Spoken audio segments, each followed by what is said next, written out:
What's up, everybody? Welcome to episode 28 of Spoiler Alert. I'm J-Man V, and I wonder how many of these episodes you start out. I'm gonna stop doing it, dude. I was thinking the same thing. I do the same thing with every one of my shows. Opener every time. No, and it's totally fine. It works as an opener, but like I think if people were going to watch like episode to episode, it would start exactly like they would be confused what episode they were on because it starts exactly the same But that's way. exactly the reason why I do it, because when there's been a few episodes of I think Value Town and probably Overview or something like that where I've started differently and just like more of that casual kind of opening that you see with, I don't know, any of TV stuff or whatever. And every time I do that, I get feedback like, "Oh, it'd be nice if you introduced everybody and we like knew who you guys were and stuff like that." I'm like, "All right, I just go back to doing this again." No. It's totally fine. It's just the what's up, everybody. What's up? What's up kind of thing. I love. You should do this next time. You should start and go, "Oh, hi, I didn't see you there." Oh, you know, like do the whole guys. do the whole oh, I didn't know you guys were who standing does there. that? Well, welcome to the show. Oh, who does that? Randomly, he's like in a big ottoman, like next to a fireplace, reading a big book, and he's like, "Oh, hello there. Welcome to Masterpiece Theater." Masterpiece Theater. That's what it was. Yeah, in the freaking robe and everying. Well, so I'm Ellohime. Yes, by the way, I mean my diction. Like one, not two, not volume because 2, Eat My volume Diction 1. was taken, He's so, Eat My yeah, Diction, volume 1. Yeah, volume 1. You know the story behind it. Microsoft just doesn't like funny names with dicks in it. Yeah, it was great at St. Jude Research Hospital when they had to give you a name tag and it was like "Eat My Diction" on it, and it was dude, Zach has had to do presentations with the fucking Alpac people with my name right up there because we were like the first people to ever do that for Play Live. And like we raised a lot of money, so like it's like like all of our names and like "Eat My Diction" in big font right there on like a PowerPoint, and he has to stand there and like give them a reason to fucking like let him do this Play Live thing while I'm "Eat My Dictions" on the goddamn screen. Well, how many? You actually just reached a goal, like you passed your goal, right? What we passed 5,000. I put it at 5,000 because it's modest. It's like, you know, viewership's been kind of flunky lately, so I want to make sure like it's a modest goal, but we blew past it already, and I'm gonna keep that right there, like my St. Jude things all year long, so people can donate. Awesome, dude. It's fucking great. I've always wanted to do St. Jude. I've never had an opportunity to do it. Like, there's nothing stopping you. You can sign up right now and do it. Oh, you can just sign up? I thought they always chose. Yeah, it's literally that's like the hardest message to get across. Like aside from like how the hospital works, but like straight up, if you're a streamer, you can sign up right now. Big or small does not matter. You can sign up, set a goal. Yeah, partnered or not, money doesn't matter. Yep, exactly. Oh, nice. Okay. But Chan, if you they're very open to new streamers and like people that want to get to know their organization. Right. And this is true for like any partnered streamer, honestly. If you're listening, if there's another partner out there, if you reach out to them, it's very likely that they'll have you out. If you'll take a couple of days to go to Memphis, they'll take you through the facility. And honestly, it's one of the, how am I going to say this without sounding super cheesy? It's just going to sound cheesy. It's one of the craziest experiences you'll have in like your life, just to go there and see everything that they do and the lengths they go to, and just how much thought and love goes into that program. It is insane, and they are very in tune with what we do because of Zach, who runs it. It's absolutely insane. By the way, anybody who's here, super humbling. It's super humbling, and they're open to have people. So if you wanted to take a tour, it could be very easily arranged because they want you to know what they do. Yeah, which is a far cry from other donation charities, because a lot of them don't understand what we do and they don't want to take the time. Like I used to work with some other organizations, and it was like I was totally disconnected from them. Oh my God. I tried to do something for American Cancer Society. It was like pulling teeth. It was crazy hard to get in touch with them. The bigger ones are like Operation Supply Drop and Extra Life are like, they've been fucking like super in tune with the Twitch. That's awesome, man. What we do and everything. By the way, if you're here for our show, we do talk about movies. We're doing shows? We do sometimes. Yeah, no, we usually just kind of banter and talk about shit and work into it. But if you are new here, welcome. This is Spoiler Alert. I want to give you guys a warning first and foremost. that we will be talking about Guardians of the Galaxy Volume 2 in its entirety, all things included, especially spoilers. So if you have a problem with that, you probably shouldn't be listening, or do what we hope you would do and expect you to do, which is mute, but still leave the window open so we still get your viewership. So exactly, that's what we beer, and then back of a beer. Yeah, we have no shame. We have no shame. So just mute, open up 10 tabs. Retweet, share on social media, all forms of it, even Facebook. Yeah. So what we do is we grab either a movie or a comic book, a show, and we take a week or two to watch it, become familiar with it, and then we all meet back and talk about it. So at the end of the show, we'll be revealing the next item on the agenda to sort of, do a book club thing with and go watch or read or whatever. We'll be revealing that at the end. But yeah, today we're talking about Guardians of the Galaxy Volume 2, which honestly... Well, before we jump into the Guardians of the Galaxy 2, like for Logan, we talked about trailers beforehand, right? Because, with these superhero type of movies, there's always, just all these movies coming up that are superheroes. Dude, I saw Alien this weekend with my roommate, and there were so many trailers. My roommate was just like by the 15th one, he was like, come on. It's crazy, like, right? Audibly, like everyone in the theater heard him. He's like, are you serious? He's like actually getting pissed off. It is pretty nuts, man. Pissed off. Like I could hear like a communal groan. It's like, dude, like 4 trailers. Max, 4 trailers, please. Yeah, I think 4 trailers not right. 20. No, but it's like, and it's like a lot of them don't fit the fucking movie we're about to see. Like we're watching a horror movie and we get like Boss Baby or some shit. Like come on. No, we got like Baywatch. It's like, really, dude? Like this fucking goofy ass comedy with The Rock. Like that has nothing to do with like the tone that we're trying to set here for this movie. Well, you're gonna put I brought that up. trailers before your movie. Make sure it's totally correct. Okay. Right. Well, I brought that up because I'm just totally addicted to the Wonder Woman trailer. I don't know why. It's pretty good. Oh, I freaking love it. The early reviews. I've watched the early reviews apparently are glowing. I literally watched it 20 times. Struck gold. Is it? DC Is it good? Struck gold. That's what like they're like they even bumped up the embargo for reviewers because everyone loved it so much. Oh, it looks so good. I'm pretty glad. confident. I'm glad they're confident. The pre-reviews are good. Because the first time I saw it, I was like, oh my God, this is like great. And then I just literally have watched it like 20, 25 times now. But I was going to see if you guys like the trailer too. Yeah, I definitely like the trailer. I mean, here's the weird thing about Wonder Woman with me. I always have been drawn to strong female protagonists, like in anything. Like, I don't know why that is, but anything that has like a female that is just like kicking ass, like there's just something empowering and sexy and wonderful about it, and I just love it. I don't know why.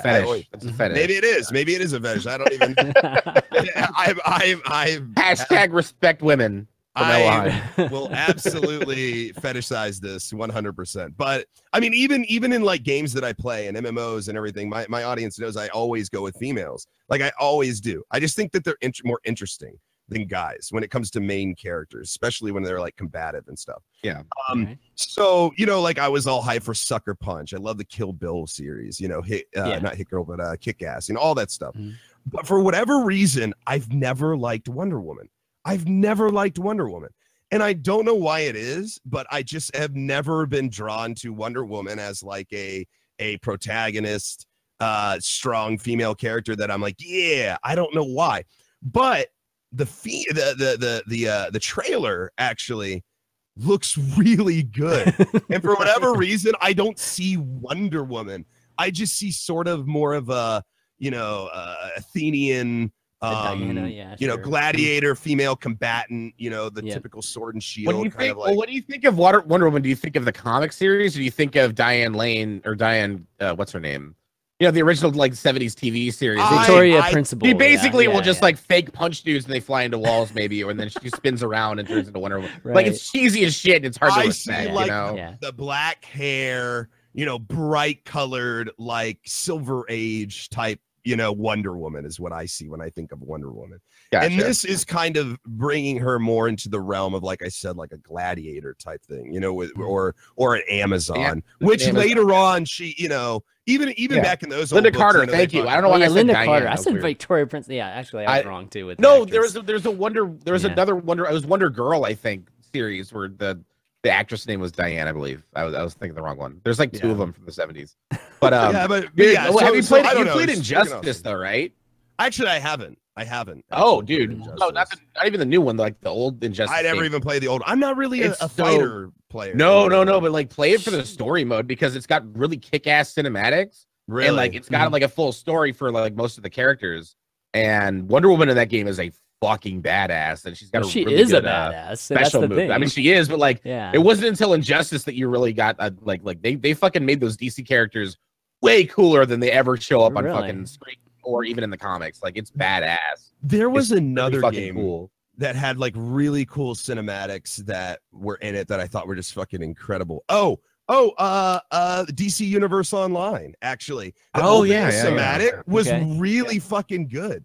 And it's like all of the heroes being killed and stuff, like by like rampaging like evil Superman and stuff. Like it was fucking awesome. It's like you see Batman getting like you like literally like see Batman getting killed with like a baseball bat by Joker, and like Superman like just eye blasts what's his name, was it Black Adam, I think his name is. Anyways, he just like eye blasts him like in his face. Like it's crazy. I was like, oh shit.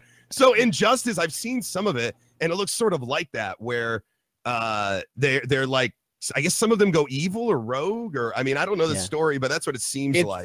It's the storyline where I think it's after Gods Among Us, or the Injustice series, where I believe Superman and a bunch of like the Super Friends or whatever, the Justice League, decide that they need to start like this like it's kind of like an internment camp for metahumans, so they can keep track of them and like basically govern them. And then the other side of the universe is like, that's fucked up. You're basically like, Superman is a dictator now. Like, this is fucked up. And so they clash about that. Wow. Okay. I'll have to check it out. Lex Luthor's in there, and like Batman's Joker, all that shit. Dude, I love game cinematics when they're like awesome. Yeah. Like I love it. I love watching that shit. I just watched a Fallout 4 trailer. It was all right. Okay. It was all right. It was all right. Sorry, Fallout 5. Yeah. Not Fallout 5. Far Cry. Far Cry. I was gonna say. I watched Far it, Cry I'm like, announced? What? Listen, I have been playing Fallout 4 lately, and that is not the first time. This morning I made the same. I said Fallout 3 instead of Fallout 4. Whatever. Far Cry 5. Sorry, Far Cry 5 is what I meant. God, man. It looks. I'm worried about that game, dude. Like, it does not look like. I mean, they didn't show much gameplay, but it's like they really need to mix it up for me to care about that series at this point. It's like the same story. It's like, literally Far Cry 3, but just in Montana with a religious fucking oligarchy or some shit. I can care less about the story. Man. I just want to run around with physics. And they did say that the online 2-player is completely integrated in the story now, so you can play through the story with your friend. That's cool. But if they put another fucking tower I have to climb to open up parts of the map, I'm gonna fucking kick it out the window. I swear to God, I am so sick of that. It's lazy game making. Ubisoft, if you're listening, that is lazy fucking game design. For the love of Christ, mix it up. I swear to God, I'm gonna. Spoiler alert! Sponsored by Ubisoft. Speaking of lazy design, let's talk about Guardians of the Galaxy. Yes, let's talk about Guardians of the Galaxy. Given that that's what we're supposed to be doing this episode. Calm down. Okay, I really liked it. I loved it even. Okay, this is going to be an interesting discussion. All right, so I guess I loved it, but here, let me give you a caveat, okay? I loved it, but then I walked out of it feeling like I wasn't as like blown away as the first time, like when I first saw the first one, and I think it's because the first one was so fucking unique for Marvel. Like, it was a space opera. Like, we didn't have to see another goddamn origin superhero story, right? Like, it was like Peter Quill was already fucking. He was a Ravager. Like, he was already had like his fucking tools and shit. And then he just mashes up in this like heist like scenario with the other characters. Like, they're already fledged out, and we just get to meet them while they're like doing their thing, instead of like Tony Stark gets kidnapped and thrown in Afghanistan jail, and then makes a robot, and then he learns that making robots is cool, and he should be a robot person. Okay, cool. Like we didn't have to go through that. Like Thor gets cast out of Asgard and has to like learn to be human. You know, like we didn't have to sit through that shit again, and that was awesome. So when they did the second one, it was like, all right, so we already know these characters, so it's not as mind blowing when you see Groot do shit, or when you see, you know, when you learn that fucking God damn it, muscle dude, what's his name? Fuck, Drax. Yeah. Drax is like speaks only in literal like pronouns and shit like that. You know, like that was original and it was cool when you first saw it, but now it's like familiar. It's familiar territory, but it's like a good familiar. It's like hanging out with your friends again. That's how it felt like. Like it wasn't like super mind blowing for me, but it was like getting the gang back together and having a good time. Yeah, I mean, for me, with sequels generally, I mean, there are not many sequels that are as good as the first one, or better than the first. Better than the first one's even more rare. You know, Empire and like Empire is like Spider-Man 2 for me too. But there's only very few things. Spider-Man 2 is amazing. Yeah, compared to the first one. Very, very few things. So going into this one, I had that expectation it wasn't going to be the same. But overall, I think the first one is just a good movie, period. Like, forget like it's a superhero movie. It was just a great movie, you know, with the comedy mixed with the superhero, mixed with the action and the opera aspect of it, the music. But this one, I mean, I'm just gonna touch on it in a second. This one was not even close to that. I still enjoyed it. I mean, it was entertaining and it was cool, but it wasn't even close to the just called masterpiece the first one was. Hello. I'll let you lead into the crazy dive. Oh, he's already nervous because he knows he's going to be the contrarian again. Yeah, I know, man. And I hate it. I got to be honest. Like, did you just like the film though, or did you hate it? I mean, like, did you like it? Were you entertained? I mean, there's things about it that I like, but overall, I found it to be really fucking boring. Like, oh wow, okay, you thought it was boring. Okay, yeah, man. I like the last like 15 minutes, I was like, please, like, we get it, just fucking win the day, like, just be done. and the reason I gotta preface this like I always fucking do. I look for different things in film whenever I go in to watch something, okay? A show or a movie. I want storytelling. Like, I want storytelling, and I want good, solid storytelling. Yeah. Like, that's one of the most important things to me, is that I connect with the characters. I understand these characters. They're being articulated to me, and their actions have consequence and value, right? And that it follows a plot.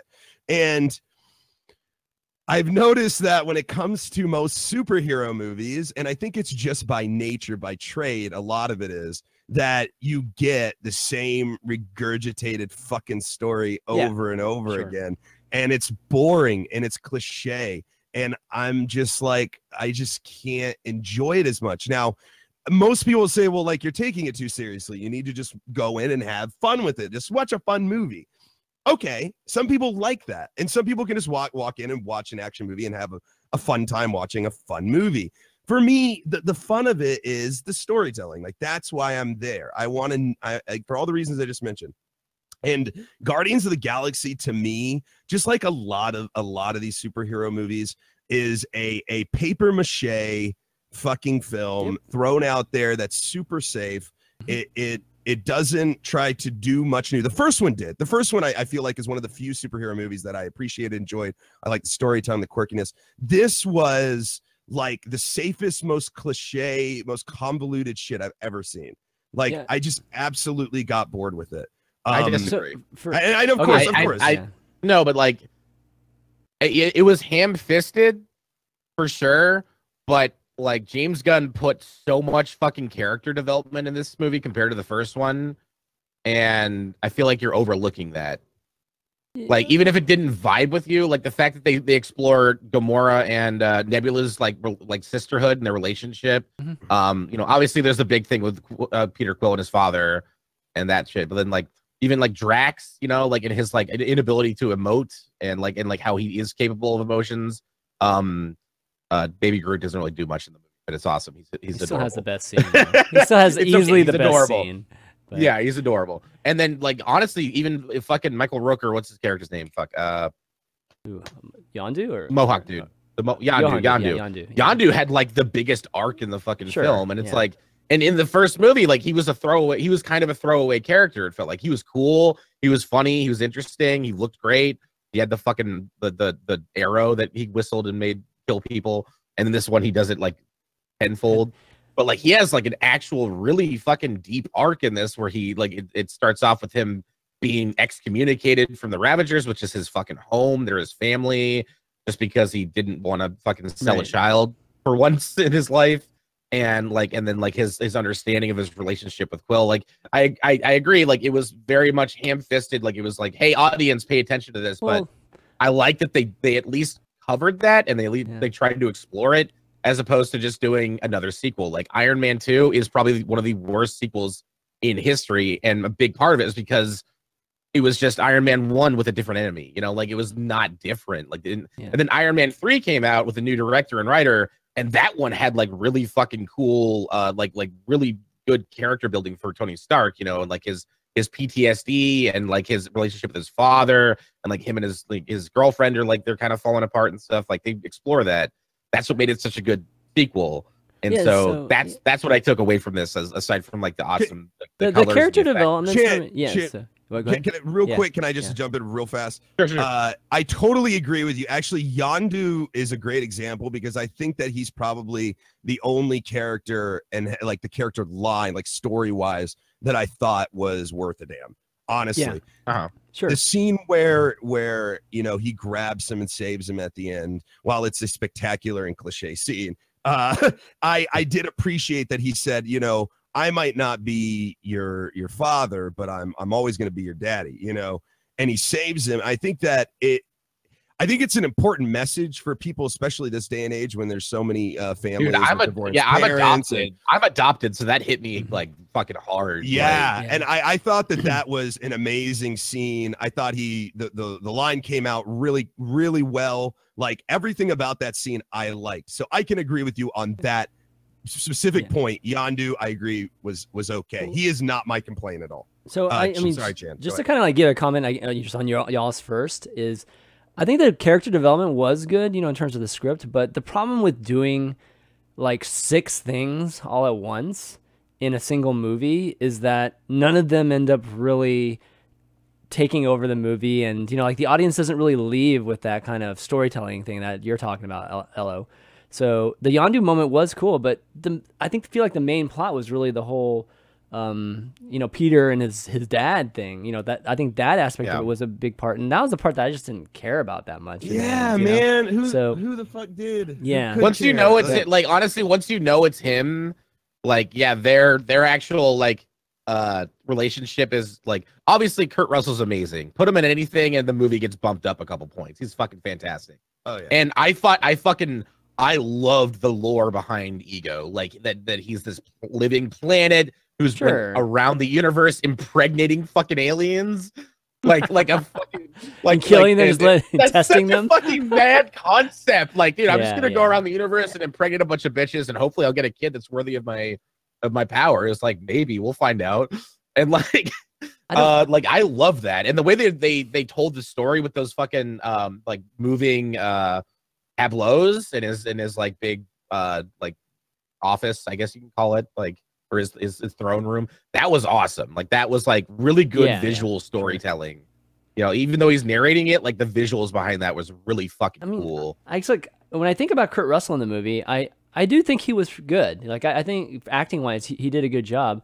I actually think that Chris Pratt wasn't great in the movie. He seemed a little muted. I don't know if it was the script he was given. Yeah, he just was. He was the main dude in the first one. Like, absolutely, a lot of that might have been that might have been the point, because like every Marvel movie is like, you know, usually except for Avengers, even Avengers, it's like it's Tony Stark's show, you know, like it always is. Yeah, but it's Tony Stark and Captain America, and then everyone else is kind of boilerplate like themselves.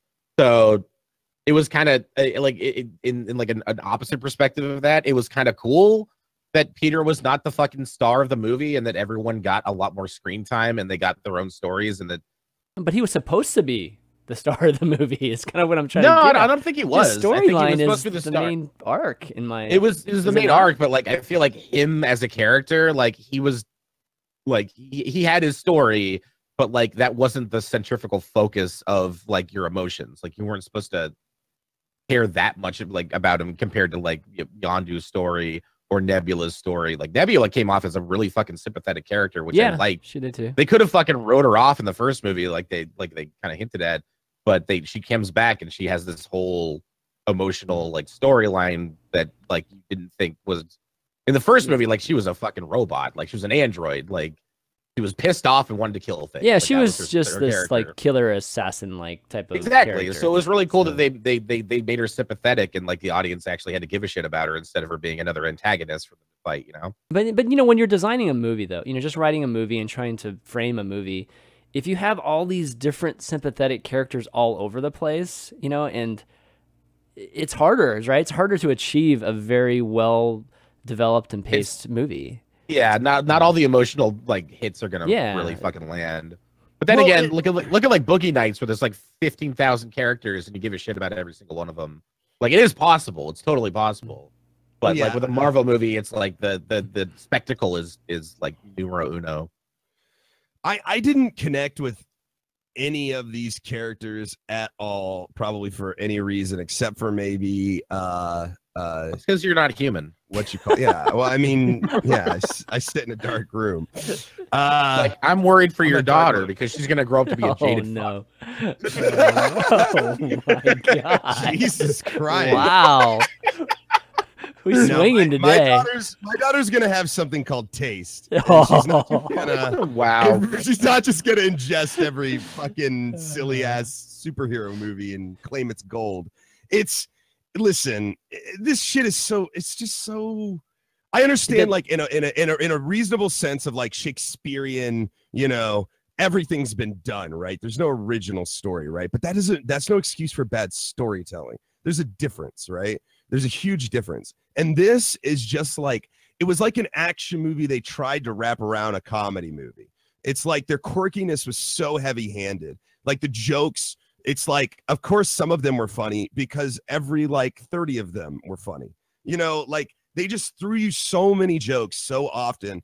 And even joking in parts that like you're supposed to have some sort of emotional connection to what's happening, they're still cracking jokes. And I'm just like, I never take anything seriously that's happening because they never seem to take anything seriously that's happening. At the funeral, you know, for the guy, you know, like he's sitting there talking about Hasselhoff and stuff. It's like, come on, man. Like this is your dead dad. I know this is kind of the way that you are because you're Star-Lord and you make jokes and everything, but have some, you know, brevity for the fucking moment. And we did get that brevity in some way when, you know, the rest of the fleet shows up and shows him that kind of honor and stuff. But it's like I wish this movie had better pacing when it came to when it decided to insert jokes and when it didn't. It was, like I said, just super heavy-handed.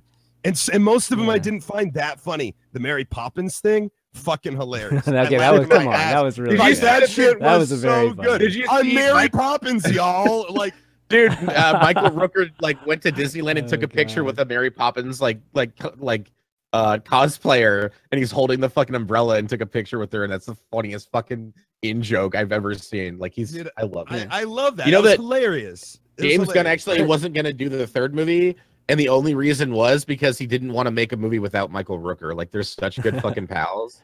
Every movie he's made with Michael Rooker, and that's like that's like Mallrats. I mean, I know him from Mallrats back in the day. You know, Kevin Smith movie. He was the dad. Right, you know, who gets stink palmed or whatever the fuck it was. But like I've loved him ever since. As an actor, you know, just talking on like an acting, you know, level, I'm a big fan of his, and I'm glad that he went from such, you know, really humble beginnings to being in, you know, just an absolute blockbuster film. But not only that, he's one of those actors that's usually a side guy, but in this film, like you said, he was kind of one of the centerpieces. He was a big deal. He was a big deal. I mean, look at the scene right here. I mean, he got a huge fucking scene. Dude, he had he had the best action sequence in the entire fucking movie. Like, and that weapon is just badass. I fucking love that. But I mean, I look at a scene like this with all the people falling, and I see stuff like that, and I'm just like, wow, this is so sensational. Like, does everyone that died decide to fall off the side? Like, it's like, I mean, doesn't anybody just die and like just lay down or like stay in the railing or like? No, that's boring. That's boring. I know, but like in that scene, like if you count them, there's there's literally like, I don't know, like 30 guys like falling over the sides. Like that's like asking the fucking thugs in John Wick not to get shot in the face. Yeah, like, or the come on, killer man. or something like I that. They have know, to get but, shot in the face.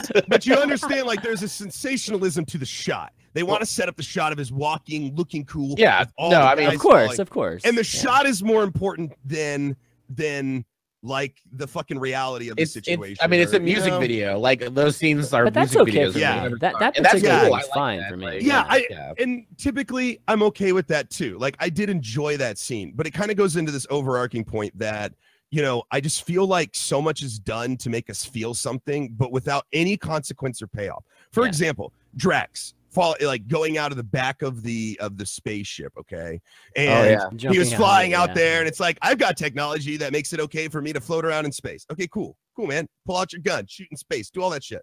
Okay, now we're crash landing. Oh, Drax is still out there. Okay, cool. How's that gonna unfold? Like, man, we should be worried about Drax, right? Because this is a serious situation. We're fucking crash landing on the planet, and there's a guy that's fucking going out there, and then Gamora runs out there and grabs the thing right before, you know, it flies off, and then she's holding on, and it's like, oh shit, now we got two of them. Who's gonna save the day? Nobody. The Drax hits like 100 fucking trees. They crash land in a horrific fashion. Everybody's fine. Like, why were we worried to begin with?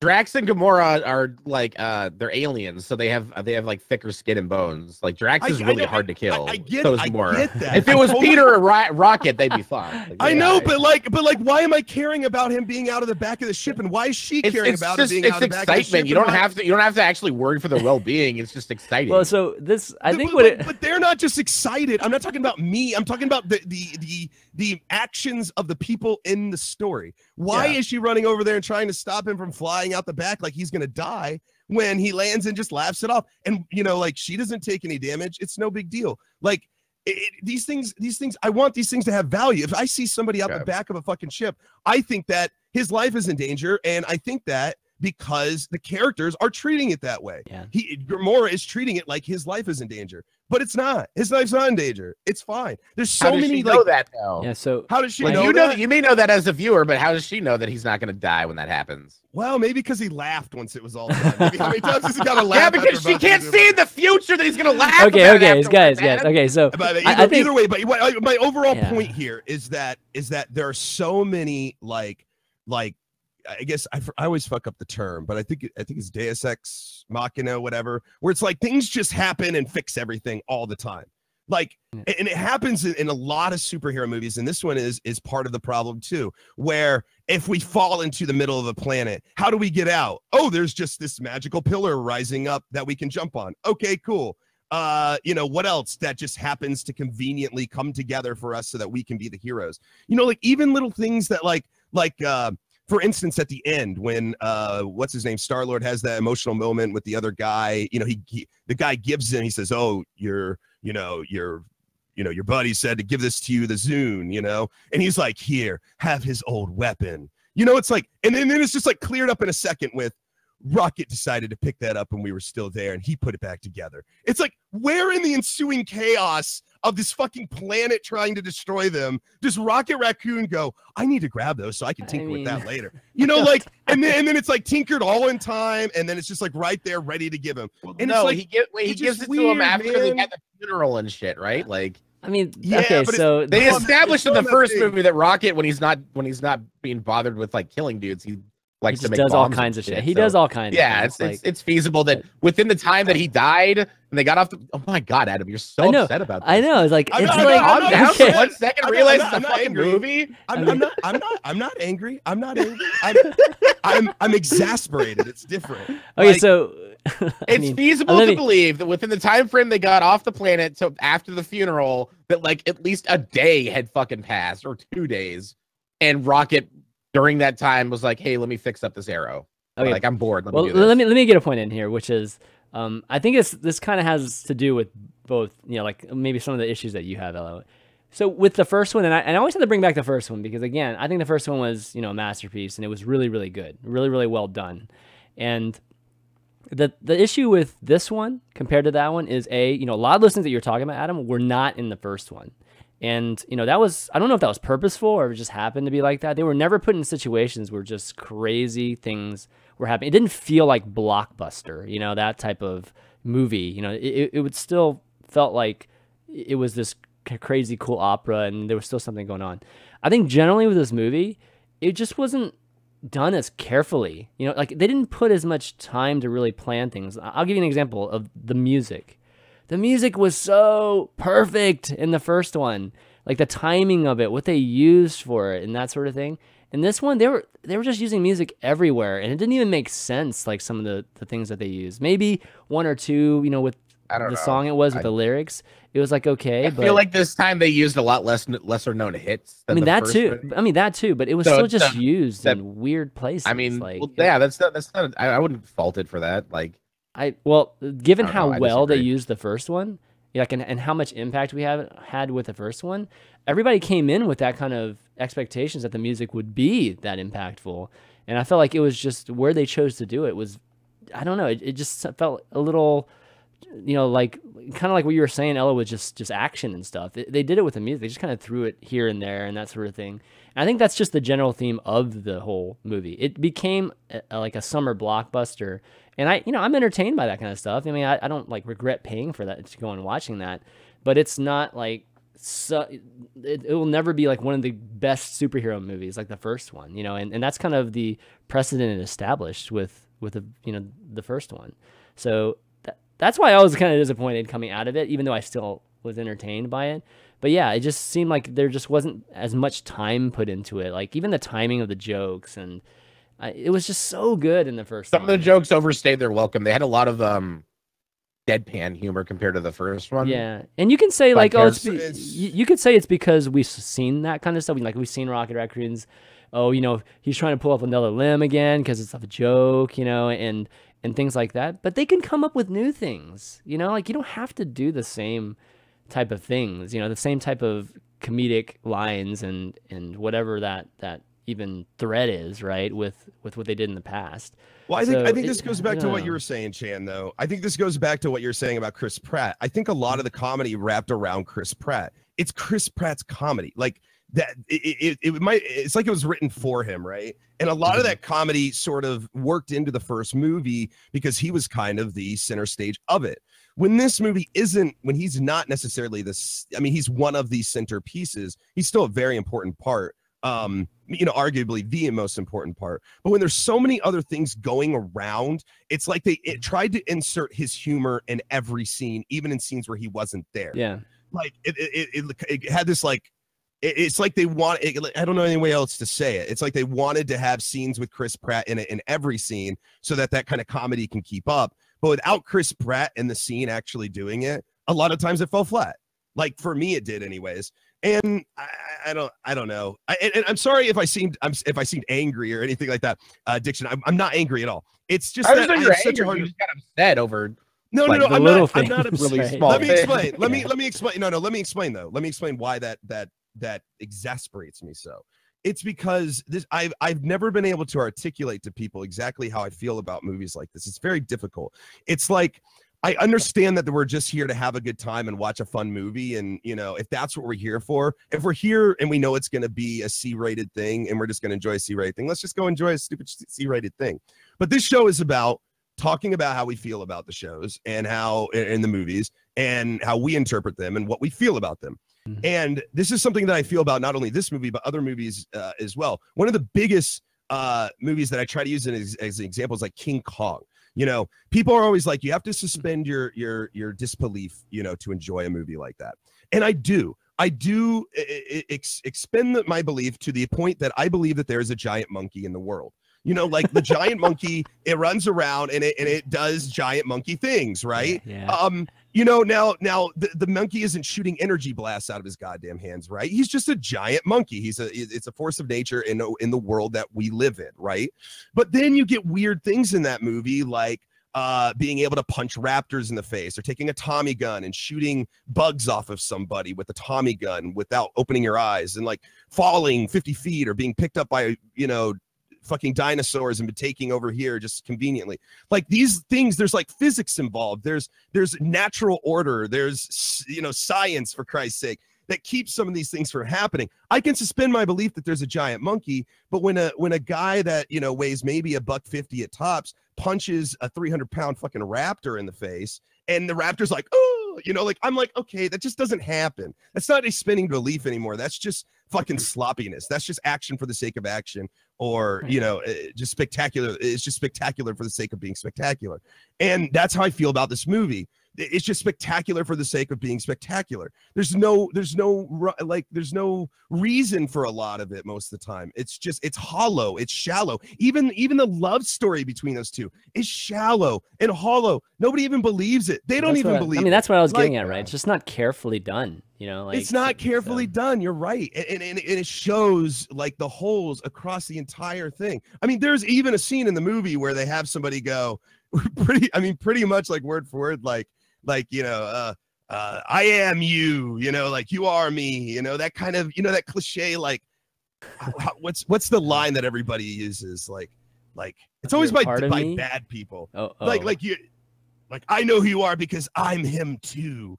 You know, it's like, okay. So, deep down inside, there's a part of you in like, that's a lot like me or something. Yeah, it's like the scene. How many times have you seen the scene in a movie where it's like, I know that your tough guy exterior is just a facade because you're the most scared. No, stop it. No, this is the truth. Okay. I'm gonna say it right now. You know, like, no, don't say it. You know, oh, you got to the core of me. We are alike, you and I. You know, that kind of thing. I'm like, God damn it, man. Like, can't we be more clever about this?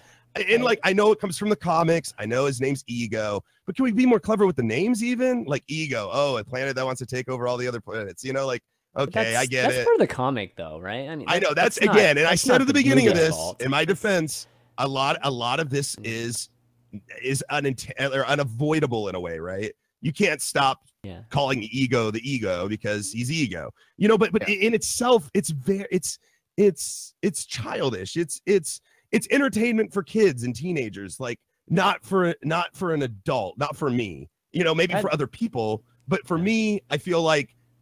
And I had this fucking kid next to me that was laughing at every goddamn thing that happened. Like, and that got super annoying because every joke he's like, I'm like, kid, you must be fucking, yeah. And he loved it, and he fucking loved it. And I realized that this movie was fucking made for him. Of course, he fucking loves it. And teenagers, and that doesn't mean adults can't appreciate it. They can't enjoy it, or it's wrong to enjoy it. There's nothing wrong with enjoying it.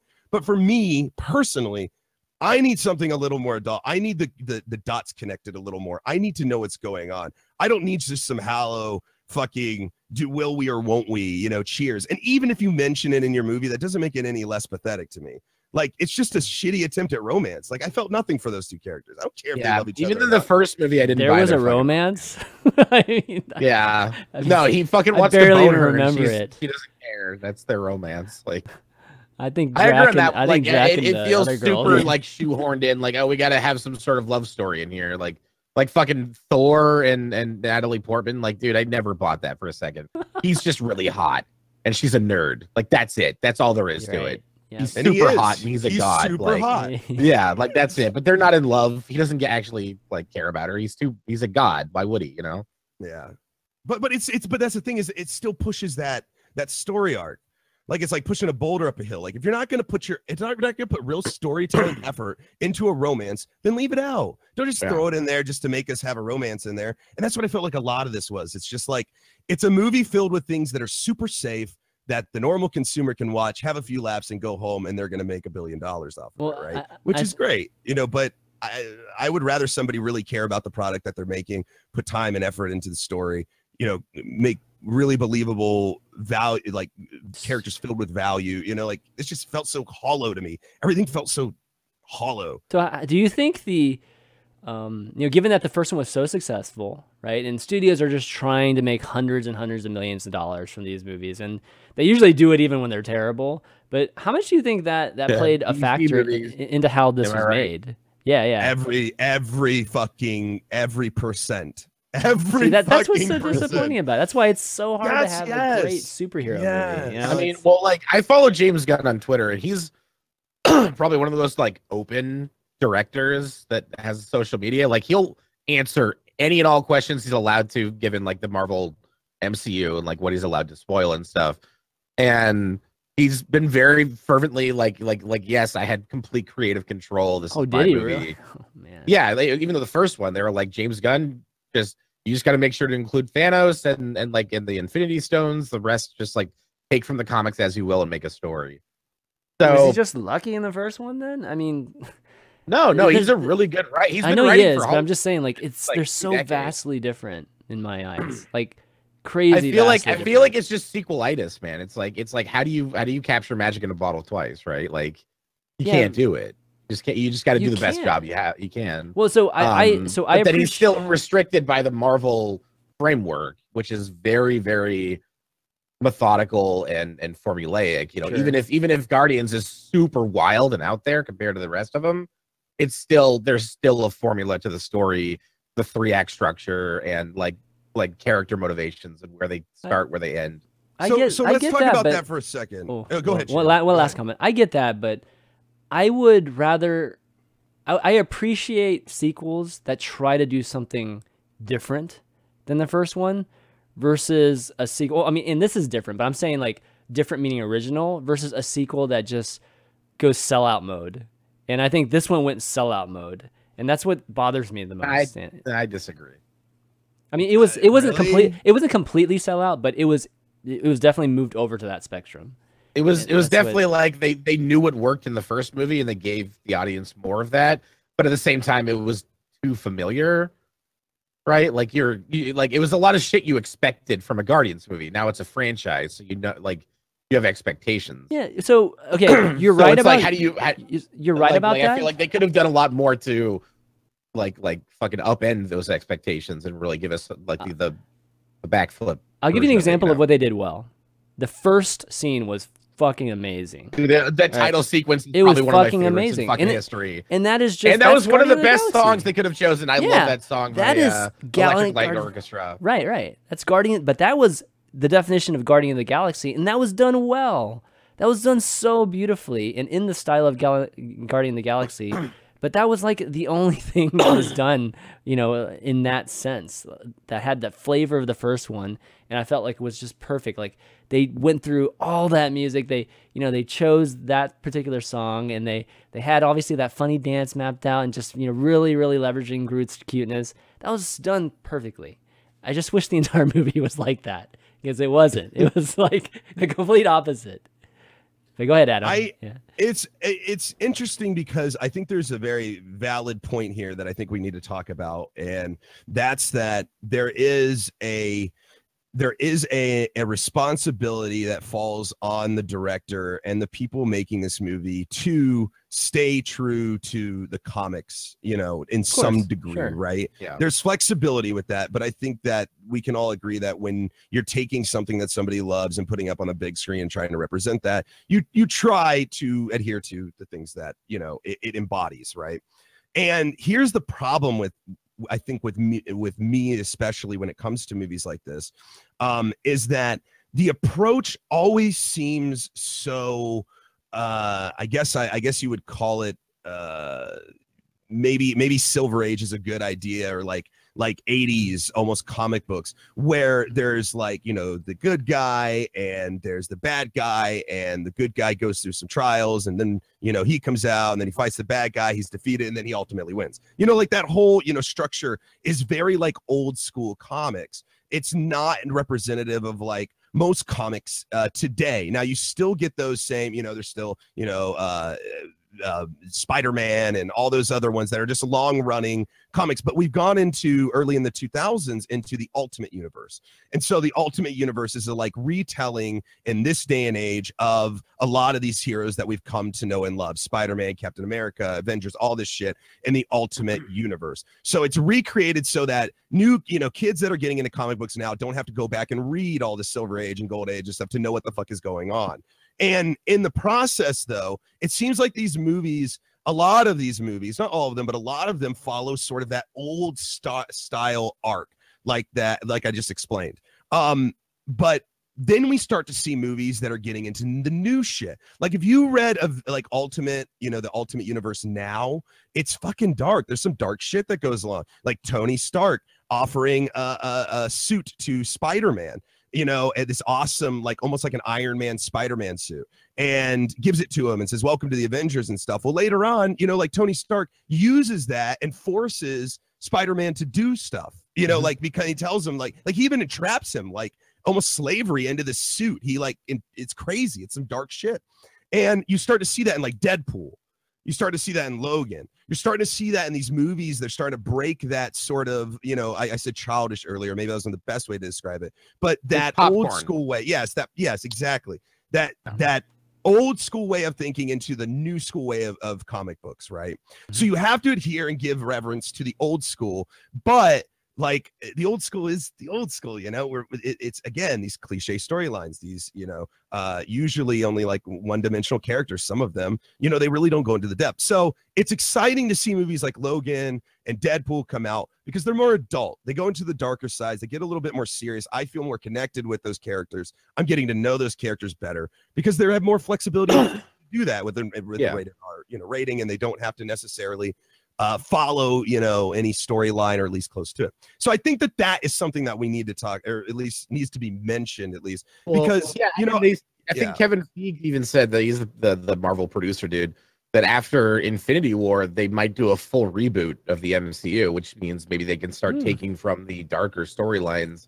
And that's what I'm hoping. I'm hoping they don't just like reboot and fucking do the same shit over and over again.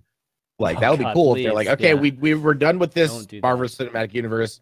We're starting a new one, and we're gonna take from the super dark storylines, the really fucking like nitty gritty, like character like driven, 3-dimensional like versions of these characters you probably already know from our movies, and now we're gonna do like a weirder version of it. Like that would be really awesome if they did that.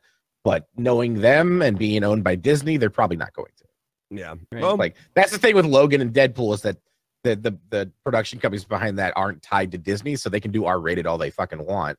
Yeah. Like Disney is strictly PG-13 is the end. Like that's as high as they can go because they're Disney, and that's like probably the biggest problem they have is they can't stretch their legs as much because they're restricted by that.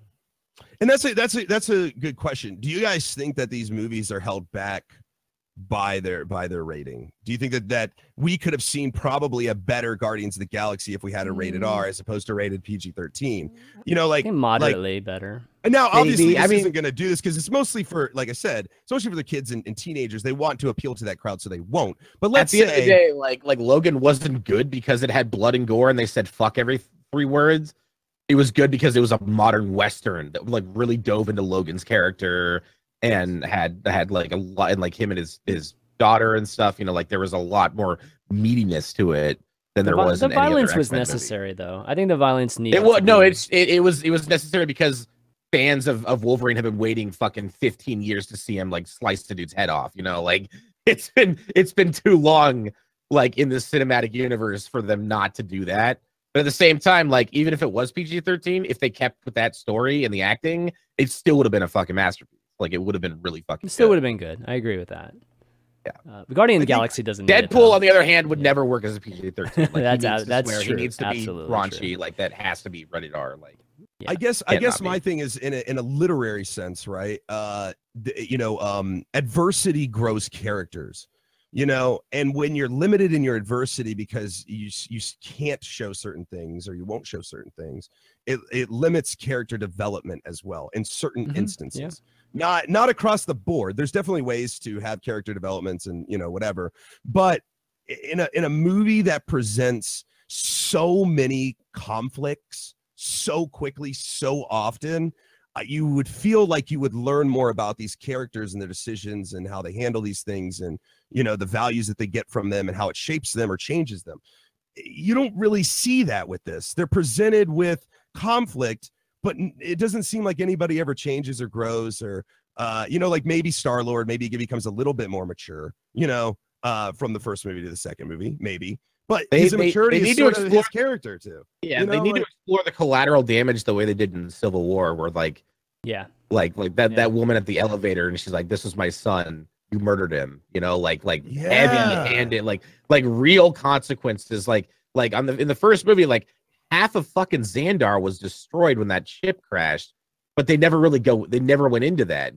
Like, yeah, they saved the planet, but at the same time, like there was a lot of fucking people that died. But that's not Guardian of the Galaxy, guys. I mean, at least that's not the feel for this type of movie. I know, but like they still get dark and emotional from time to time. Even in the first movie, you know, when they like fucking Rocket's drunk and he's like getting upset because people are calling him rodent. And he's like, I didn't ask to be made like this. Like Like but that was that's pretty spot. like Yeah, that was that's- dark. Yeah, there's But definitely it's like if spot. they can go that dark into it, like they can get even darker with like, okay, like some people fucking died and you didn't save them. You were trying, you did your best, but you didn't save them. And I feel like they didn't drive that home enough. Like that could have been a really good driving force for them to be like, maybe in the second movie they're trying to be more careful, you know, like they're really trying not to cause too much damage, but then it ends up happening because Rocket's a fucking like loose cannon, you know, and Groot's a baby and doesn't know what the fuck he's doing because he's stupid. Like that would have been a bigger motivator for me to care about them as characters in the second movie if they like really knew what was at stake every time they go and they do these quests, right? Well, there's Or like even the back and forth with the control of the ship, you know, like you had adversity, you had, you know, little dissension among the ranks of the group, you know, but that's never really explored or figured out or even overcome.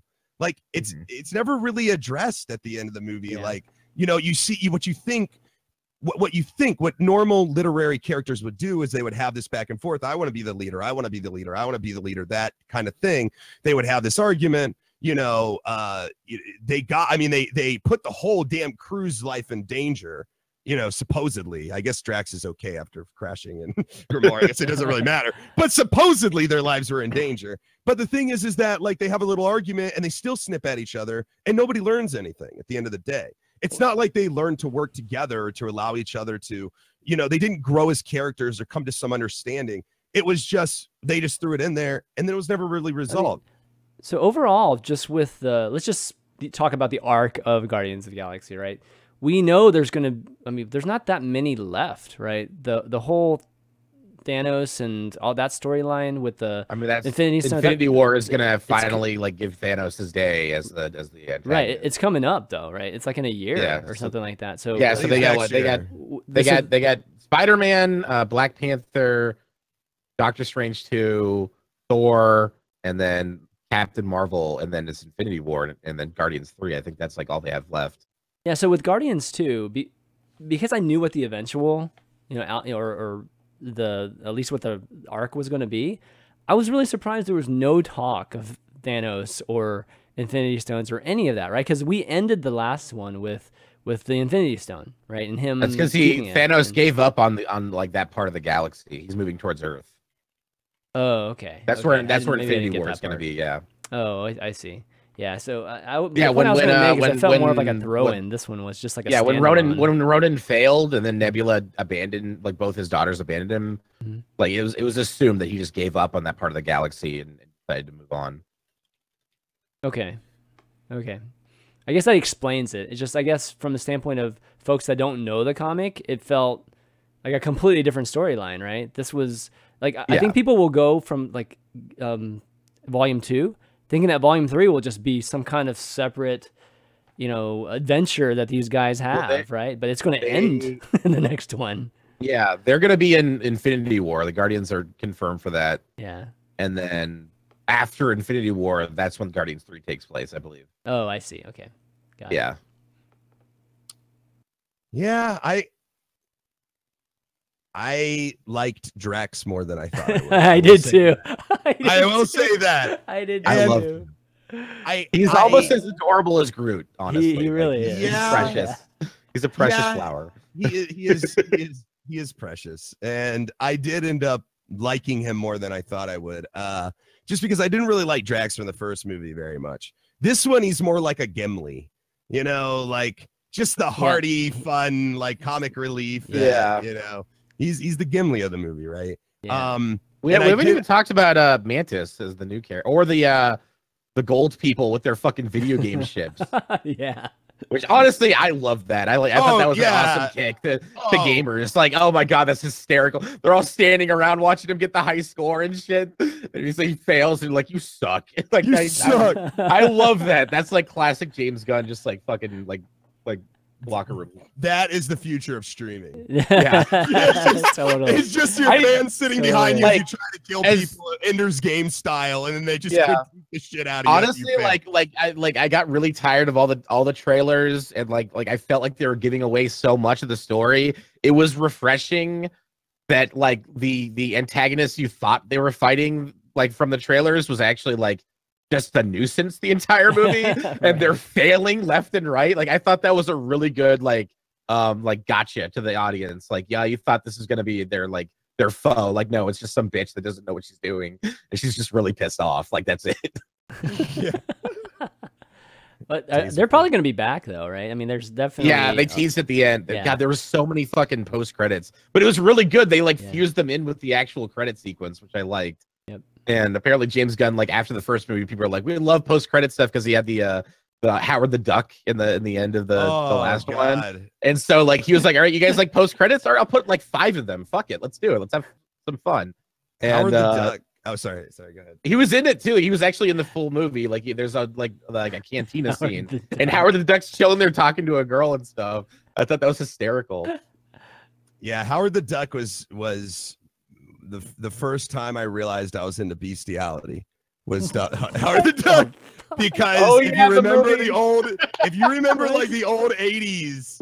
Fucking produced by George Lucas himself. Yes. Howard the Duck. Why? I barely remember it. I watched There's it. a scene where he's awful. in bed. It's so bad. He's in bed with the girl, and she's like, "I want to fuck you." Right.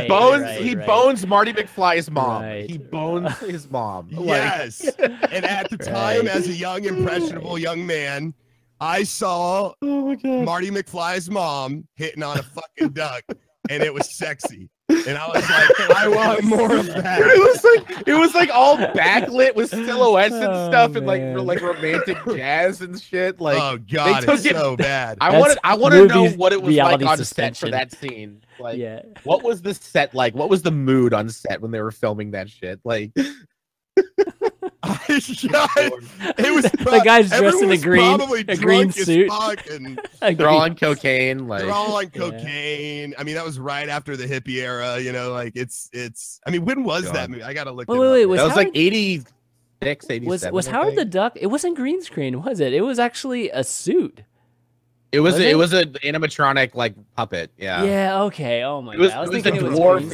It was a dwarf for the walking scenes, and then they that's right. Puppeteered the eyes and the mouth. Yeah. That's 1986. Yeah. So a year after I was born. I remember.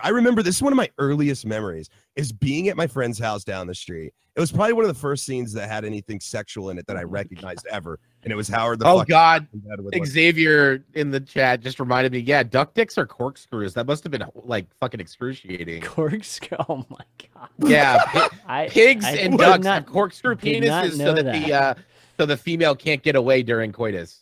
And pigs can have orgasms for 30 minutes. Yeah, apparently that's a thing. Yeah. We'll learn While something we're on new penises, every echidnas day. have 6 penis heads. What? Echidnas have 6 penis heads. Echidnas? Echidnas are these they're like giant hedgehogs that burrow in beneath trees. They have 6 penis heads? And if you just Google echidna penis, it's ACHIDNA. Oh wow, that sounded like Google a kid and a penis, and I was like, no, dear God, what do you call that? That's like edit that out, Chad, edit it out. I was like, what? This is getting great. Yeah, welcome to Guardians of the Galaxy Volume 2. Welcome to Spoiler Alert, everybody. We can go from talking about movies to talking about animal penises. When the echidna gets erect, its penis head opens up like a catcher's mitt, and then there's 6 holes that it can ejaculate from. So like a penis hydra, it's like a face hugger. So if you cut off one of them, do 3 more grow back? Well, no, it's one shaft. It's one shaft that has multiple heads, basically. That's crazy. Did you guys know there's certain species that have barbed penises, right? Even humans. Yeah. How about this? Bet you didn't know this. Humans used to have barbed penises, and in fact, some people still do. And that's why back in time. I want to de-evolve. So that's why we get circumcisions, guys, so we can snip those barbs. Yeah, cut off your kid's penis barb. Make sure to cut off the penis barb. There are people out there today they're not barbed in the way that you think that they are. They're very mowed down now, but there are guys out there that have old evolutionary old school remnants of barbs on their penises. It's just a velociraptor claw coming out of the pants. Oh my God. All right. Hey, one thing to remind everybody is that we do call-ins on the show. Go ahead. You want to talk penises? Yeah, if you want to talk penises, and Yeah, with 6 heads and everything. Just come over here. Go talk to the Aura King, and he'll get you set up. But Yeah, it's called penile spines, and humans have it. Oh my god! Any mammalian species has developed penile spines along the glands shaft. Blah blah blah blah blah. It's fucking crazy, man. Do you know that mollusks, like slugs and snails, have things called love darts? So when they're mating, Why do they you know shoot a these dart. things. Because I took a class in high school We're about smart, mollusks. Shan. Oh my Because God. we understand the biology of the creatures we share the planet with. It's kind of important. So the male snail will like shoot the love dart into the female, and it's basically kind of like it's like a date rape drug. It lulls them into a fucking complacency state, and so they can get their job done and then make babies. Because female mollusks don't really want to mollusk bone. morality. Or So how this relates to Guardians of the Galaxy is Howard Drax's penis is amazing. Yeah, everybody's penis is amazing, including Howard the Duck, which is a corkscrew. So Groot is a tree. So you think that he like, oh man, we don't want to talk about how many he has. Yeah, he molts, and then like his like little pieces float in the air, and then just go find a female like tree person to. And then impregnate them with the it actually probably depends on the pollination of the tree. I mean, trees grow in different ways. Some require mammals to bury actual nuts. Some of them have like spores that spread out. I mean, we would have to understand what kind of tree Groot is to understand his sexuality. Theory. So I'm in the theory that he's like a what do you call it when you blow on those plants? Like a dandelion. Dandelion. A dandelion, right? So in the first movie, when he opens his hand and all those little glowing things come out, he's ejaculating. Yes, you are and everyone around him just like around was like, "Whoa!" Everybody's like to do that? bukkake like everywhere, like, just like he's like, running. "No, we just crash landed and I got really erect. I'm sorry, I had to let loose." That would have been so funny if at the end of the movie when you saw the teenager scene with Groot, his whole bed was like glowing. The walls are glow spots on the walls. Oh my god! You don't need a blue light at all. Oh, it's just glowy spore babies everywhere. We might need, Damn it. We might need to bring in a caller. James Gunn, like it is like he was originally a trauma guy. Like the Toxic Avenger. He wrote Tromeo and Juliet, which is arguably their best movie. Like they make shitty, like trash can movies full of fucking nudity and gore and like really bad editing and camera work and stuff, but they're fun. Like they're fun movies. And he wrote his first gig was writing Romeo and Juliet, which is literally actually a very good adaptation of Romeo and Juliet, like story wise. Like it's very good, but it also includes a lot of incest and mutant people and like weird sexual positions and gore and shit. And so like he'd be the perfect person to like put that joke in there, and he didn't, and that's kind of disappointing. Like he could have so totally slipped that by Marvel and not said a fucking thing, and then we would have come up with that theory, and he would have been like, "Yep." Yeah, exactly. All right, Aura King, what's up on, guys? So let me pull him on here. All right. Oh, our fourth member. What's up, Aura King? I've returned. You've returned. Yes, you have. Our fourth unofficial member of the team. Probably Welcome. one of the most recurring callers ever. We love you. Exactly. We don't give a fuck. Welcome back. I would have been on the last one, but I had work, so unfortunately I missed it. You wanted to skip that one anyways. It got crazy. What the? It was so long ago. What did we even 13 talk reasons, about? right? Reasons why. Oh yeah, that one was. Yeah, I actually saw that with my mom. She was just watching. I was just chilling in the room. That's awkward, man. I'm sorry. I was barely paying half attention, so. Did your mom go, "Hey, I want to talk about this"? And you're like, Oh "You just my won't God. understand, Mom. You just won't You walk understand. out. You can't House do school, anything." son. Exactly. Thankfully, no. She was more like, "What the hell?" Because there's only one episode on at the time, I think, or when she watched it. So she's like, "What happened? Where's the rest?" It's on Netflix. There's 13 more. There's other Well, sides. I don't know when she watched. I forget when she watched it, but there was only one episode available at the time. Okay. Weird. But Guardians, you got something to add to the convo? I was like, it's something I mentioned earlier about like movies in the comments. Like, I feel like sequels and extra movies basically are rarely as good as the original, or they more or less just flop. Like, I think you guys were saying Terminator 2 was, or not Terminator. Terminator 2 was better. That's another example. That's another example. Yep. Phenomenally better. Okay, And then we forget the other like 6 exist. I meant Iron Man 2. Iron Man 2. Yeah, that was a fucking disaster. I watched it once and I never want to see it again. Yeah, like they either are good but never as great as the original, or they completely like flop. Yep. Yeah. Well, listen. When you're okay, if you guys really look at this movie, okay, do you think that this movie was made? Okay, how am I gonna articulate this? You think this movie was made with the artistic, with the artistic forethought? Like, do you guys think that who was it that directed this movie? James Gunn. James Gunn. Do you guys think that James Gunn went into this movie like, I am gonna make the fucking best Guardians of the Galaxy movie? Like, I am going to make the best movie I can. Or do you think it was more likely he went in and he said, I'm gonna make a movie that is going to try to make as much money as the first or the original? I don't think he's driven by money. I think he's definitely creatively driven, just from just seeing his interactions with people on Twitter. He is passionate about this comic series. I don't think anyone loves it more than he does. Do you think the movie would be the same if he didn't have that kind of pressure, though? I feel like the first time the pressure was to make this wild and crazy movie that's completely different from the rest of Marvel MCU, and that was probably a good driving force for him to fucking get experimental and be weird, because he had something to prove. Like, hey, I guess what, this shit can work. So that's good. The second time around, I feel like there was a lot more pressure to outdo the first one, both in popularity and like ticket sales. Like that, the first one was such a major hit, surprisingly, that I feel like the pressure was no longer creative. It was like, I'm not doubting that he wanted to make a fucking awesome movie, like better than the first movie. But at the same time, in the back of his head, I imagine there was a lot of pressure from the studio that this had to fucking be a bigger hit than the first one, right? Yeah. Or at least so far, right? I mean, I think that's a typical. It's a very common thing, right? Whenever a sequel comes out, both pressure from the production company and pressure just from yourself and just public pressure. But like I said before, I appreciate it when people at least try something different. And there's no way it's going to flop, guys. Everybody's going to go watch it no matter what, whether it's good or bad. So it's kind of hard. It's kind of hard. I don't think it's possible to make a Marvel movie that is going to fail. Yeah, I mean, there's been very, very few. If it's got the Marvel stamp on it, people will go in droves, even if it's fucking Ant-Man, which I actually kind of like. Yeah, Ant-Man was fine. It's one of the weaker ones, but it's honestly, it's a good heist movie. It's fun.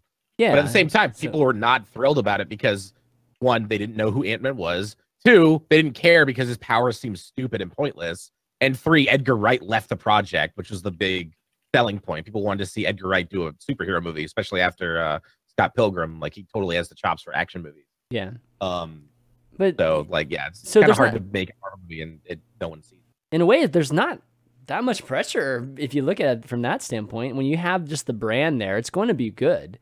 So I just would have liked, again, I would have liked to have seen him try some different things. There's some things you do have to continue on. Just the characters themselves still have to be the characters. But, he could have tried a different style.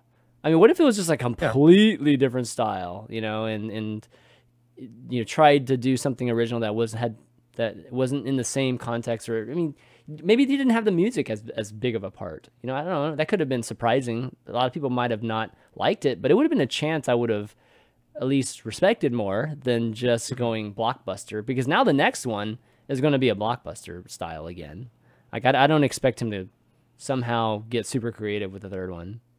Yeah, I doubt he's gonna scale it down and make it just a character piece. I wonder what Guardians of the Galaxy 2 would have been without money as such a contributing factor. Like, I wonder what kind of movie we would have been presented with, because what I feel like is money becomes such a focus for some of these blockbusters that, again, storytelling gets thrown to the side. Like, it's not about the production of a really well done good movie. It's more about what can we do to appease the fans and make a shitload of money. And I always think about that. Having carte blanche with like a budget can be kind of a hindrance. Like, the reason Deadpool is so good is because they had to work against their budget because it was so strict.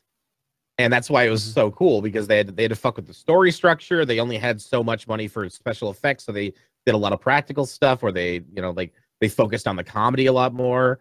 And like, even in the second movie, they said like Fox was like, we'll give you as much as you want. They're like, no, we want $70 million again. We want to get creative. We want that. Like, that's necessary. Well, what's really cool is if they were given a very low budget to begin with, and then all of a sudden they get a bunch of budget after a lot of the stuff's done, so you can add to certain scenes once they've already been. Yeah, done, but George Lucas already know? proved that that's not a very good tactic. Well, George Lucas does a lot Go back of and dumb fix things. Like, It's just so. when you look at so many movies, and we talked, going full circle back to, the seconds are usually, the sequels are usually worse than the first. I feel like a real big contributing factor to that is the creative process. The creative process when you're making that first movie that nobody knows is going to be a budget is the director has more space. He's able to do what he wants to create. He's got a picture in mind, which he's creating to that. And that's why you get these great films, right? And they become these great films because they don't have all that sort of money pressure on them. But as soon as they become good films, then as soon as people know that we can make a ton of money off of this title, then the second one usually ends up being just an absolute shit show, money fest sellout. And not that this is necessarily what happened with Guardians of the Galaxy 2.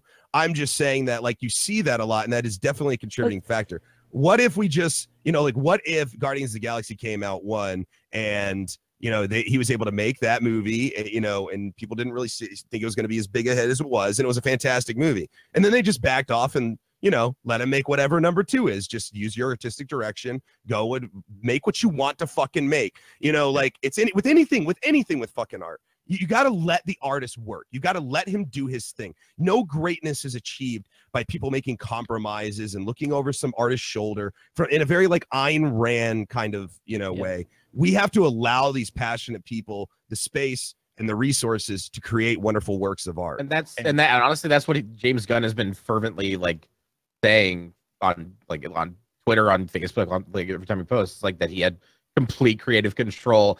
Yes, they wanted a few things to tie into the MCU. I think in this one there wasn't a whole lot though. This was just like an offshoot adventure for the Guardians because like the next movie they're going to be is Infinity War. So like they just got to get there across the universe, whatever. Like the first movie they had the Infinity Stones and Thanos, and that was about it. That was the only thing tying them to the Avengers and shit. Well, I mean, if there is the MMU, just the timeline, of all these things happening before the Infinity Wars, then yeah, it's kind of tough. If you don't actually have movies to properly develop these characters and these storylines, then what do you do, right? Outside of just breaking the sequence of everything, like maybe they do Ego later, just that whole storyline, or even just what they did with what's his name, Yondu's storyline. But it felt like that they were trying to keep everything sequential, and they just like pushed everything into this one movie right before Infinity Wars. I love how Aura King's still here, and I'm not even sure if we necessarily. I know. No, I muted him because he was loud. He was loud. Like, Let's see if he's okay now. Hey, Aura King, you there? I'm here. Okay, good. Yeah, I've it was been just here. I've loud. been It was just kind of loud, so that's kind of why I had to Sorry. mute you real quick. No, but yeah. Did you want to add something to that though? Honestly, no, you guys bring up some good points. I think I should have been clear when I meant flop. Like I meant, like the movie just gets a whole bad review. It was never good as it meant to be, I guess, was what I meant to say. Like but you it goes watched full Suicide Squad and I have completely not watched botches the movie, but any I've heard attempt at plenty being of good. Bad reviews, so It's not Suicide Squad level. That's for It's sure. really hard to fucking fuck up that movie. That movie's god awful. Yeah. I've heard Ugh. so many bad reviews. I'm like, I don't even want to I watched watch it. Yeah, I stayed away from it for a long time, and then I was on a flight from PAX East, and it was on my flight. So I was like, all right. So I watched like 2/3 of it, and then we landed, and then it was on HBO, and I was like, all right, fuck it. I'll even though I hated every minute of what I watched, I'll finish it so I can properly talk shit about this movie and know what I'm talking about. And sure enough, it just keeps getting worse and worse. Don't watch Suicide Squad. It's a waste of time. Read the comics. They're amazing. Actually, I thought Suicide Squad was a very well. Of course. Oh my god! You would never live that down. You would never live that down. Oh god! I couldn't help it. Man. Thank you, Co, for the raid, man. We appreciate it. Yeah, thanks, it. Co. I up, really Co? appreciate that. We should get Co to call in. Yeah, that's what I was going to either Oh, call you in. got thoughts on Guardians of the Galaxy too? All right, thanks, that's what Hurricane, we buddy. should do. Co gets done streaming. He's done with his day job, and then he raids us in a nice way, and then we ask him to come back to work. That's right. Hey man, thanks for the raid. You want to That's do right. more things? But we should have Co on the show at some point. Yeah, one I'm of sure these we can days. raise Yeah, some it'd be amazing. But If we can get him to fuck up his perfect schedule for one day. Yeah. No, well, I mean, he wouldn't have to. He can do a morning one, and then he can just. That's true. Yeah. Just go, yeah.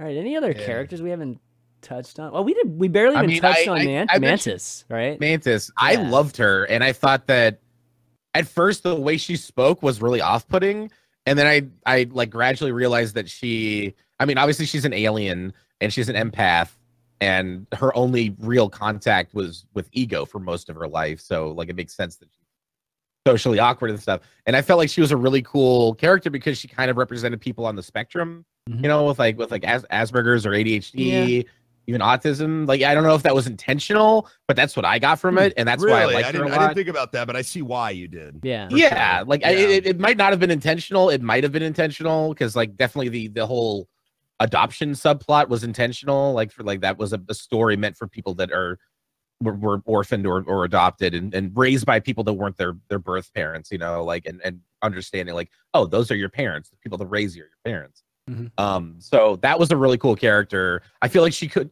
I would have liked her to have more screen time doing more shit, you know, like just because. What do you mean? She only She's, really did she's Drax's love interest, man. What do you mean? Well, that's the thing. It's like, that's what and I do. The I have sexual to say, tension I there appreciate is that. great. I have to Yeah. say, I really do appreciate that, though. Like their love story is more believable than Star Wars Yeah, and and Gamora's, even if like, it isn't like a romantic it's thing, not. they have like a connection, like an Exactly. emotional connection that's way more believable than Gamora and Peter for sure. It's great because they're two people who are 100% them trying their best to communicate between each other with so many barriers in the way, right? Mhm. You know, when you think about humans and you think about, you know, all like even with our language, there's so much that's misinterpreted, right?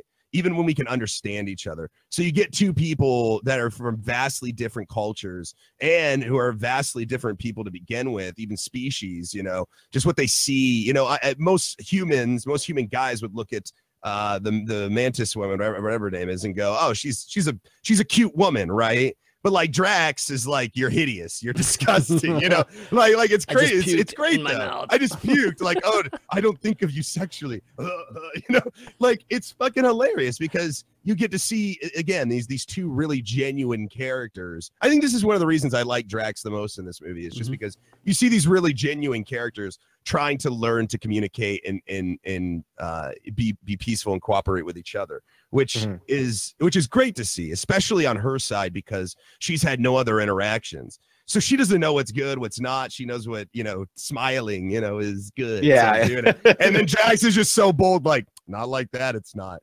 You know, and then he teaches her about jokes, and you know, You're pretty on the inside. You're pretty on the inside. How boring really would her kinda- life be, dude? All she does is put him to sleep. Right? That's all she does.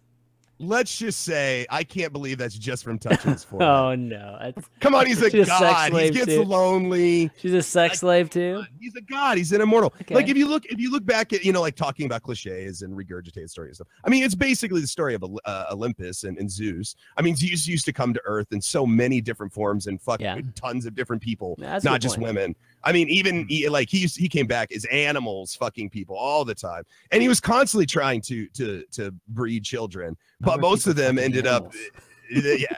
Yeah, he came. That's how As a Minotaur bovine. got started. Right, yeah, bovine. Like I know what you mean. I totally know what you mean. Yeah, no, it's like I know an my actual mythology, story. too. Like, he Fucking came down and Zeus became making a minotaurs bull and shit. raped a woman. Like it's serious. It's in mythology. But I mean, it's the same thing, right? But Zeus, I mean, if you get rid down to like the real nitty gritty and like all the like mythology, holy crap, Zeus is a crazy motherfucker because he's a god. He's an immortal. There's no consequences. He's at the top of the food chain. He does whatever the fuck Zeus wants. So we have to assume. I mean, a lot of this was based on the same kind of ideology. I'm gonna run around and fuck who I want. It's not gonna matter because at the end of the day, I'm an immortal. And the only reason he cares about Star-Lord or whatever his real name is because he has godlike power. It's not because he's a son.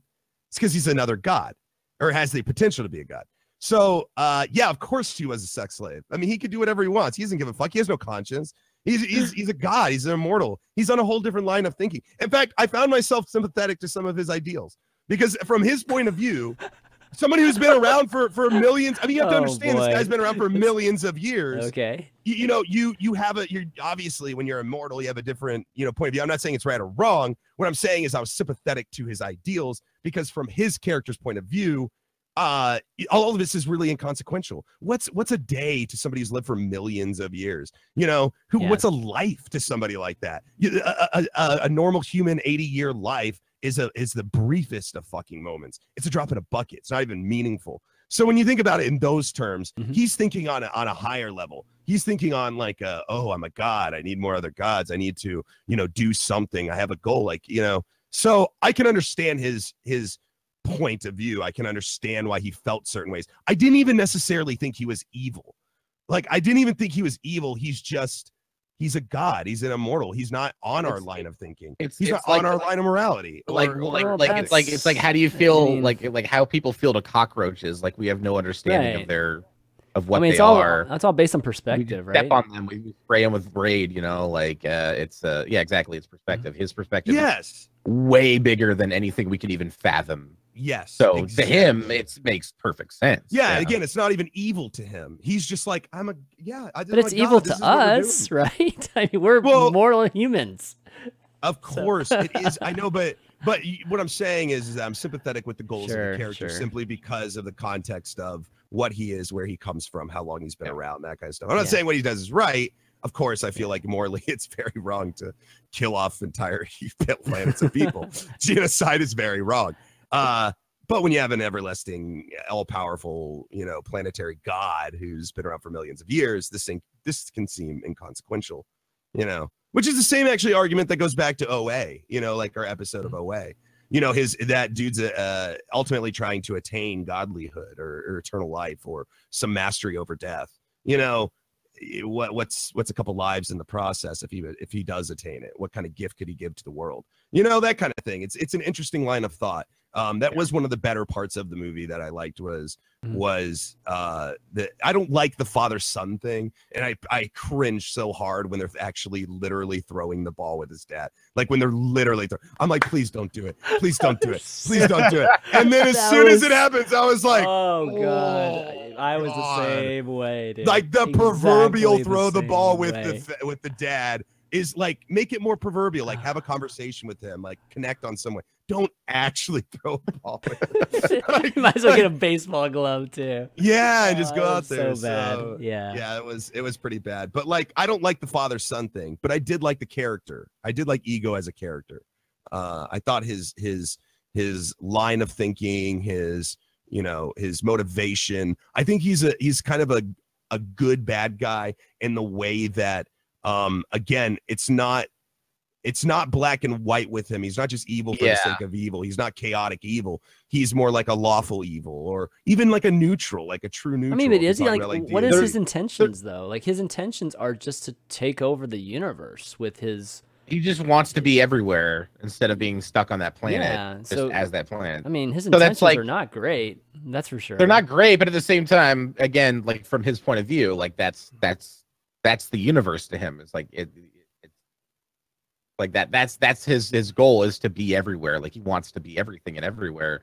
He's Ego. Like that's his name, right? Yeah. I mean, that's pretty much. I mean, that is it. I mean, that's it. Yeah. Like, and I really hope that Marvel starts like really, because like the villain in Civil War was so good because you empathize with them completely. Like he wasn't even evil like at all. He was just seeking revenge for his murdered family. Like that's that's something you can kind of respect in a sense.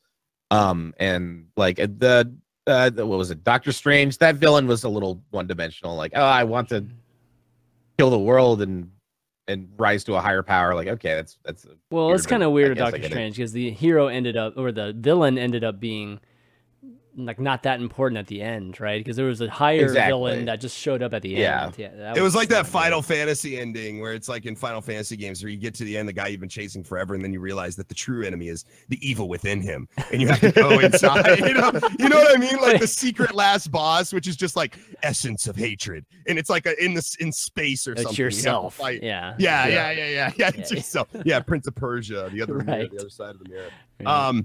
But yeah, no, I don't think he was I don't think he's necessarily evil. Like even Medicated's in the chat are saying definitely evil. He wants to replace himself with it, or wants to replace everything with himself. Not necessarily evil. Egotistical, maybe. Not necessarily evil. You know, like because you think about I it, disagree with that. I mean, it's all about what like, your actions you're are. You're thinking about like our humans dictated morality, right? Like you're thinking about the way we dictate morality. What if that's not the end all be all? Like you don't. I mean, even in real life in our universe, which we still don't understand at all. What if that's not true? What if there's then you can't define there evil. Is a planet out There's no there. such thing as evil. Exactly. Well, that's exactly. Okay. That's you exactly can't call them it. evil then. Okay. Exactly. Right. Yeah, and that's the point. Is that from our standards? Yes, absolutely evil. The person stepping on the roach in roach culture is probably not their best friend. You know, like you would probably say if you were a roach and you saw a human step on a roach, you would probably go, "Hey man, that's fucking evil. You just took that roach's life." However, we look at roaches and we kill them every day, no rhyme or reason. Sometimes just for fun. Sometimes because they show up near us. You know, grand scheme, they spread disease. Like they hurt us. There's a reason right? for doing it. So if you explain to a cockroach, like, look, I know you've got your own society, you've got kids, you've got 50,000 kids, but you guys existing means that I might get fucking Ebola. So yeah, okay, I get that. I get that. There's logic behind it. Okay, I get that. But the thing remains the same, right? Like to him, we're roaches. That's basically it. Right. He's not going to concern himself with our morality or anything like that. He's on a completely different level. You think that if his planet was populated the way Earth is with billions of people, it would feel like an entire colony of ants crawling on your body? Wait, what? Well, think about it. Like he's the living planet. Is the planet, right? Yeah, he is the planet, and he can he can feel everything on the surface of himself. Yeah. So if you think about it, if you populated him with like beings like our size to the point that Earth is populated, it'd be like it would feel like it'd be covered in ants. ants. Yeah. Better question. Like, that would fuck even if they're biting you, and they probably are because they're drilling for oil. They're fucking. This is what they're blowing up mountains so they can create like waterways and shit.